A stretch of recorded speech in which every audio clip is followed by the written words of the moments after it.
Hello YouTube, welcome to this quick update video of the Coffin of Andy and LeyLey. There was just something posted today as I'm recording this December 1st. Also, hi Ostrich, welcome bestie.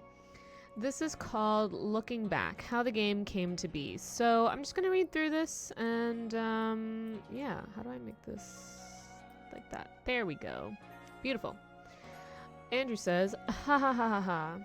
Ashley says, what about you? Are you happy? You better be. Author commentary. The year comes to a close, making this a fitting moment to reflect back on how this game's development got started in the first place. For a few years before the Coffin of Andy and LeyLey, I had been dabbling in making visual novels as a hobby by entering visual novel jams. These were month-long jams with no specific goals other than to create a visual novel from start to finish. I entered maybe once a year for 4 years? I don't remember, and you don't care.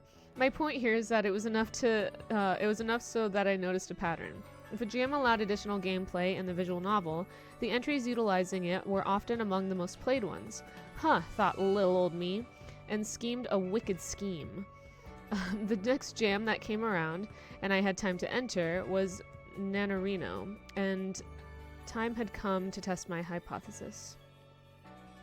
I only had a month, so I knew from the start, the story had to be a bottle episode, as in a whole story must be contained within one location to save time and limit how much art I needed to make.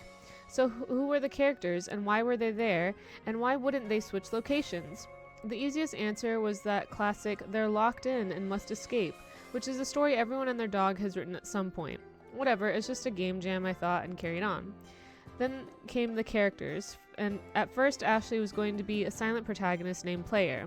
Yeah, you read that right.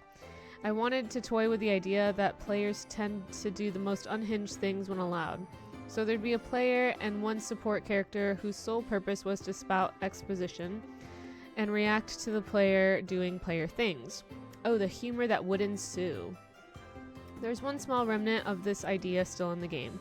It's at the very beginning when the player wakes Andrew up. He explains something and player responds with an emoji bubble thing, and Andrew then says, quit your complaining, despite the fact that Ashley hadn't really complained out loud. Now imagine if the entire game was like this. It would have sucked so bad. I dropped the concept pretty much right away. Yeah, that makes sense. The original concept is also why the narrator addresses you, the player, instead of being in pure third person or first person point of view. I did enjoy the game master type format though, so even after making Ashley an actual character, I kept it. Since Ashley was now a character, she needed to have a story. Cue the whole childhood incident, again generic, but whatever, it's a game jam. That also elevated Andrew to character status rather than a mere exposition spouter. Great. Now I knew who they were and had a story to tell other than unhinged room escape, which is a game I'd still want to play as long as it isn't made by me. So that's them. Interesting. They definitely had glow-ups. This is the first ever sketch I made of the two. Almost final design straight out the bag, lol. Yeah, it's very close. Dang. That was me still trying to figure out the UI. Okay, so yeah, interesting. I don't remember what the idea was behind having the names be off to the side, but thankfully I decided against it. I drafted rather lengthy character sheets for the duo, as the more I wrote, the more they revealed themselves to be curious little jerks, with a lot going on between them. The story formed almost on its own after that. I knew I couldn't go too in-depth though, as the game jam imposed a hard time limit, so I shelved most of it thinking, well maybe I'll tell this story later on my own time, and left a sequel bait at the end of the story to give myself an opening to get back to it one day, that I assumed would never come, and also to give myself time to see if there really even was any interesting story to tell, or if this was one of those really cool ideas that emerge out of the blue but rot away as soon as you sit down to write them. If you're a fellow storyteller, you know what I'm talking about. Leaving an in to continue later is something I've done plenty before. I might very well get back to my other game jam novels one day, which is a part of the reason why I took them down. For now, though, there is no room for such endeavors, as the Coffin of Andy and LeyLey must be completed and will remain the sole priority until then. Thank God, because we need the next thing to come out, please. Back to my visual novels with gameplay perform better than pure visual novels. Hypothesis. I entered the game jam with my corny ass bottle episode Oregon Harvesting Edgelord Romp, and lo and behold, it did gain more traction than my other gameless visual novels. In fact, it gains enough momentum to leave the visual novel scene. The new influx of people turns my data useless, and the hypothesis goes out the window. So in the end, was it the gameplay that attracted people, or was it purely the oh so scandalous unhealthy relationship the duo has? You tell me. Somehow the game caught in a shift-flinging contest between the self-appointed morality police and the people sick and tired of being told what kind of fiction they're allowed to read. Suddenly, life gave me two choices, much like a visual novel would. Do I take the game down to appease the people telling me to kill myself, or do I create the story I already wanted to create and get paid for it? Boy, oh boy, what a dilemma. I contemplated it for all of 2 nanoseconds. I dug out all the stuff I had shelved, and soon the draft of the full story all ready to go. I went over it a few times, deemed it to be a lot of fun, and began production for the full game. Episode 2 released on Steam in October 2023, and the Coffin of Andy and LeyLey wreaked havoc across social media, and I thought there was a shitstorm before, hahaha. And now here we are. I want to thank you, my dear audience, for all your support. I also want to thank the people who tirelessly pissed and moaned about some crappy indie game for months and months and months and months, helping it gain popularity beyond my comprehension. I would have never ever gotten this far if it wasn't for you. The kinder thanks goes to the audience, though, obviously. Thank you for weathering the storm with me. I hope you'll like the terrible little story you've helped to subsist.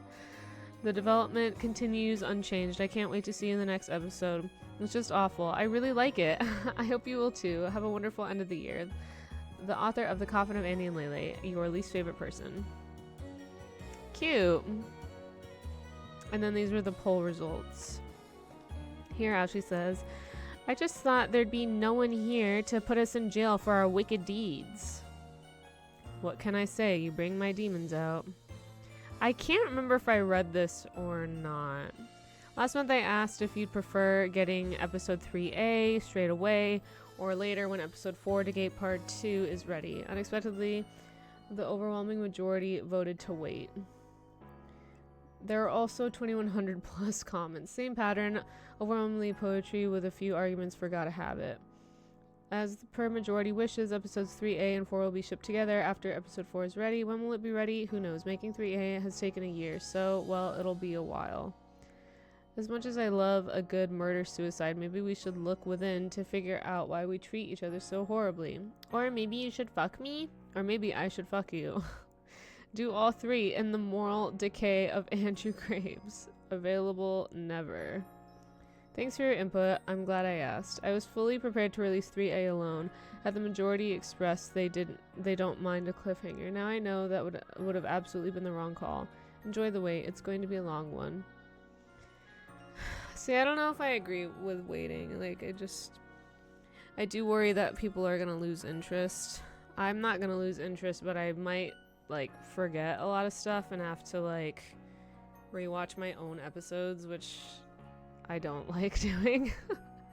I will watch my own content for quality assurance purposes to make sure the volume's right, to make sure the bantering is good, things like that, but, yeah, I don't know. I wish we would have gotten it early, to be honest, but I guess I'm in the very minority of that. But anyway, I just wanted to read that post, so if you're watching this on YouTube, let me know what you think in the comments. Thank you for the support, by the way, for, like, these update videos and my gameplay videos. I, too, was not expecting, like, them to be viewed at all. I really appreciate it. I hope you enjoyed my shitty voice acting. I really do have fun with it. So yeah, I'm really looking forward to continuing this. And if there are other games similar to this that are visual novels that you'd like me to play, let me know in the comments. But yeah, thank you for watching, and I'll catch you in the next one. Bye!